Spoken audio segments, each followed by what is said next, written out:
जय हिंद दोस्तों। आमतौर पर क्रेडिट कार्ड का और लोन ऐप का इस्तेमाल लगातार बढ़ता जा रहा है। आपने आमतौर पर आप देखते होंगे, चाहे आप मार्केट में हो, बैंक में हो, आपको हमेशा क्रेडिट कार्ड या अलग अलग तरह के ऑफ़र बैंक के द्वारा दिए जाते हैं, ऑफ़र के रूप में प्रोवाइड किए जाते हैं। तो क्रेडिट कार्ड धारक भारत में बहुत सारे ऐसे लोग हैं जिन्होंने लोन लिया हुआ है। क्रेडिट कार्ड एक तरह का आप लोन ही है, जो बैंक आपके कार्ड की एक लिमिट सेट करता है और उस लिमिट तक आप पैसे खर्च करते हैं। इसके बाद आप उस पैसे को 1 महीने के अंदर भरते हैं, जैसा समय निर्धारित होता है बैंक के द्वारा। अगर वो आप नहीं भर पाते हैं तो बैंक आपके ऊपर चार्जेस लगाती है, आपको उसकी पेनल्टी देनी होती है, इंटरेस्ट देना होता है और वो इंटरेस्ट के साथ आपको बैंक में पेमेंट करना होता है, यानी अपने क्रेडिट कार्ड का भुगतान करना होता है। ये आमतौर पर निजी ज़िंदगियों में आपको देखने को मिलती होगी। आज मैं इस सेशन में इसकी चर्चा क्यों कर रहा हूँ, इसके पीछे का कारण है सुप्रीम कोर्ट ने 20 दिसंबर को 20 दिसंबर 2024 को सुप्रीम कोर्ट ने 2008 के उस फैसले को बदल दिया, जिसमें यह कहा गया था कि 30% से अधिक इंटरेस्ट चार्ज नहीं किया जाएगा। क्रेडिट कार्ड के ऊपर 30% से कम ही एनुअल फीस होगा, इंटरेस्ट होगा। अगर 30% से ज़्यादा रखते हैं तो वो गैर कानूनी होगा। समझ रहे हैं? अगर किसी ने कोई अमाउंट लिया है, मान लीजिए किसी ने 50,000 रुपये का अमाउंट लिया है, अगर वो पैसा नहीं पे कर पाता है किसी कारणवश, तो मैक्सिमम इंटरेस्ट जो है 30% बैंक के द्वारा क्रेडिट कार्ड पे लगाया जाएगा, क्रेडिट कार्ड डिफॉल्ट के ऊपर लगाया जाएगा। ठीक है, यहां तक आपको समझ में आ गया होगा। अब देखिए, अब बेसिकली क्या हुआ है कि सुप्रीम कोर्ट ने जो 2008 के फैसले को 2008 के उस फैसले में बोला गया था कि 30% से अधिक नहीं होगा। ये फैसला किसने दिया था? इस फैसले को देने वाली जो कमीशन थी, जिसको नेशनल डिस्प्यूट कमीशन बोलते हैं, नेशनल डिस्प्यूट रिड्रेसल कमीशन बोलते हैं, उस कमीशन ने इसको दिया। मैं इसके बारे में आपको और डिटेल में बताता हूँ। तो 2008 में दिया, उस फैसले को बदल दिया गया। अब क्या किया गया है? अब ये सुप्रीम कोर्ट ने कहा है कि 30% से अधिक भी रख सकती है, 30% से अधिक भी इंटरेस्ट रखा जा सकता है। ठीक है, अगर कोई डिफॉल्टर होता है तो। इसलिए चूंकि मामला बैंकों के द्वारा सुप्रीम कोर्ट के अंदर गया था। ठीक है, अब चूंकि बहुत सारे ऐसे लोग हैं जो क्रेडिट कार्ड भारत में उपयोग करते हैं और कहीं ना कहीं ये आम चलन पे है, तो बैंक में जो लोन लेने वाले, क्रेडिट कार्ड इस्तेमाल करने वाले, और बहुत सारे ऐसे भी हैं जो आप कह सकते हैं एक प्रेशर के तौर पर भी क्रेडिट कार्ड को सेल करते हैं बैंक वाले। तो बहुत सारे ऐसे लोग डिफॉल्टर होंगे जो पे नहीं किए होंगे अमाउंट को, या पे करने में उनको प्रॉब्लम हो रहा होगा, तो कई सारे लोग इसमें फंस जाएंगे। ठीक है, तो देखिए यहाँ पे आप न्यूज़ को देखेंगे तो न्यूज़ यही है कि ये राष्ट्रीय उपभोक्ता विवाद निवारण आयोग, जिसने 2008 में फैसला दिया था, ठीक है, इसी के बारे में आपको अभी बता रहा था। अब बेसिकली आप आके समझते हैं, अब हम लोग समझते हैं पूरी की पूरी सिस्टम क्या है, कैसे किस कोई मान लीजिए आपके साथ इस तरह का कोई विवाद होता है क्रेडिट कार्ड से संबंधित, तो आप कैसे करेंगे। सबसे पहली चीज, अगर ऊपर से अगर देखा जाए तो सबसे नीचे डिस्ट्रिक्ट फोरम होता है। सबसे नीचे डिस्ट्रिक्ट फॉर्म होता है, जो प्रत्येक डिस्ट्रिक्ट के अंदर बनाया जाता है।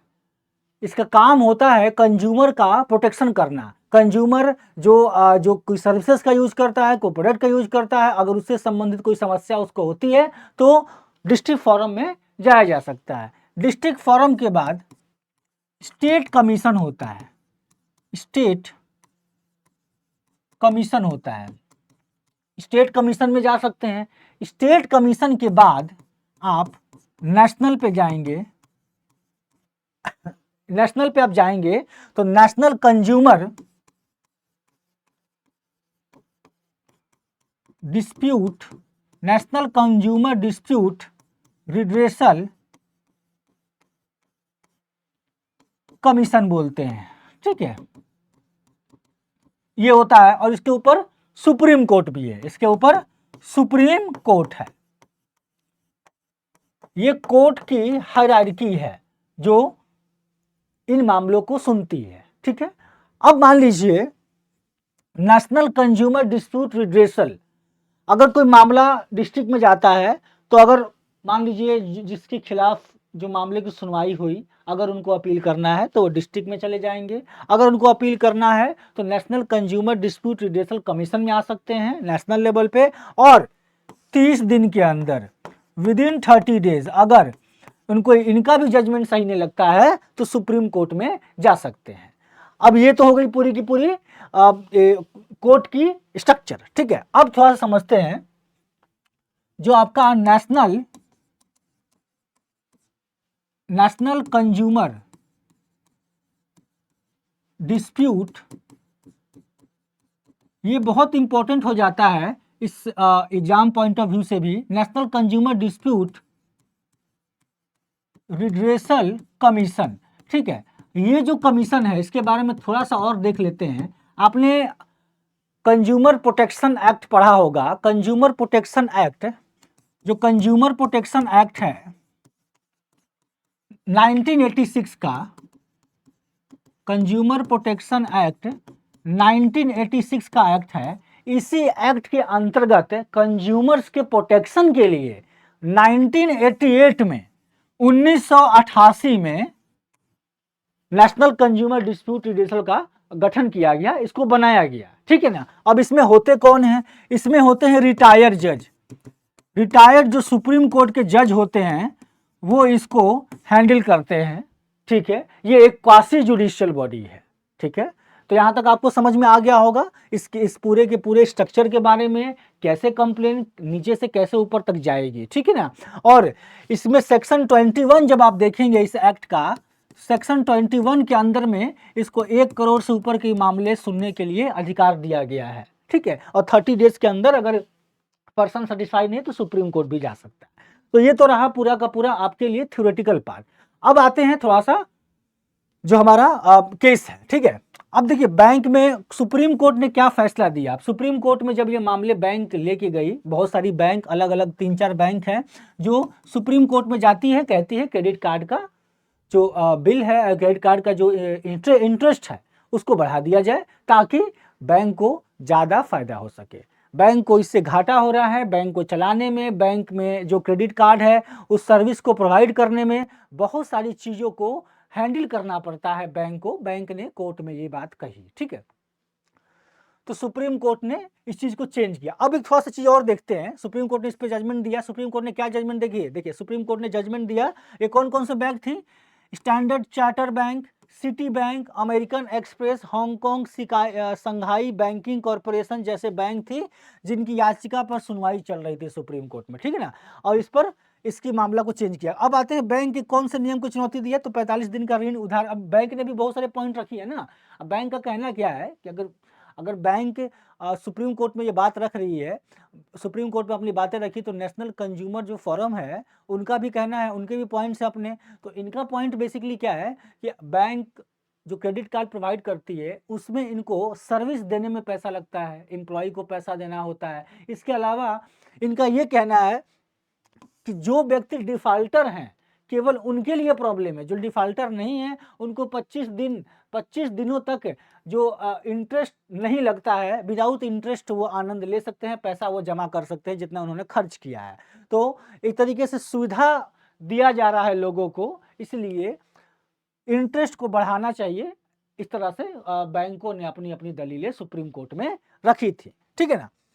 अब आते हैं अलग अलग जो हमारे जो अलग अलग कंट्रीज हैं वहाँ पे क्या इसकी सुविधा है, कहाँ पे कितना इंटरेस्ट है। देखिए अगर आप जो इससे आपकी क्रेडिट कार्ड है, लोन है, इसके तो बहुत सारे आपने स्कैम भी सुना होगा कि बहुत सारे क्या करते हैं कि आपको क्या करते हैं, आप अगर देखेंगे आपको क्रेडिट कार्ड ऑफर कर देते हैं, ठीक है, क्रेडिट कार्ड ऑफर कर देते हैं और आपको क्रेडिट कार्ड ऑफर करके आपको बहुत सारी चीज़ें, टर्म्स एंड कंडीशन आपको छिपा देंगे। जैसे जैसे इसका एनुअल चार्ज भी होता है, ठीक है, एनुअल चार्जेस हो गए।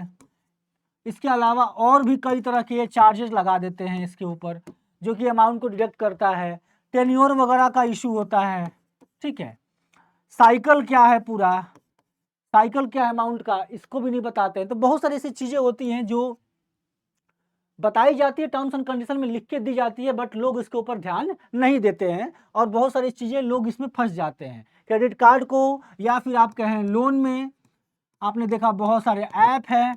अब ऐप पे आपने देखा बहुत सारे ऐसे हैं जो कि रेगुलेटरी बॉडी का फॉलो भी नहीं कर रहे हैं।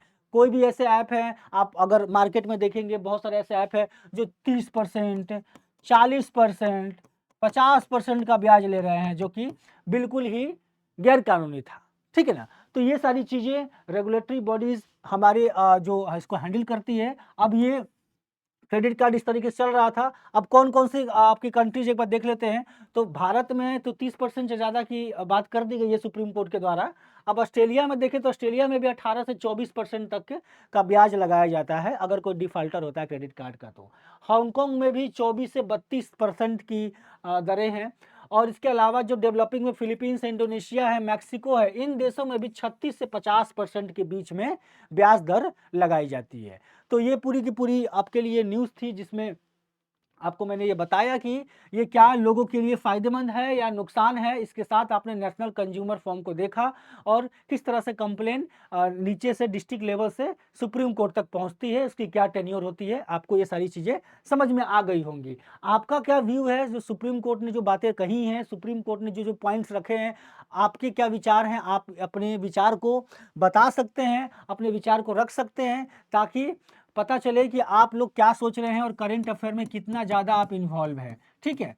तो चलिए आज के लिए इतना ही। आप मेरे साथ टेलीग्राम चैनल पे जुड़ सकते हैं, चंदन सर टेक्स्ट बुक, यहाँ पे आप जुड़ जाइए। यहाँ पे आपको पीडीएफ वगैरह भी प्रोवाइड कर दिया करूँगा। ठीक है। चलिए फिर मिलते हैं आप लोगों के साथ, तब तक के लिए जय हिंद जय भारत।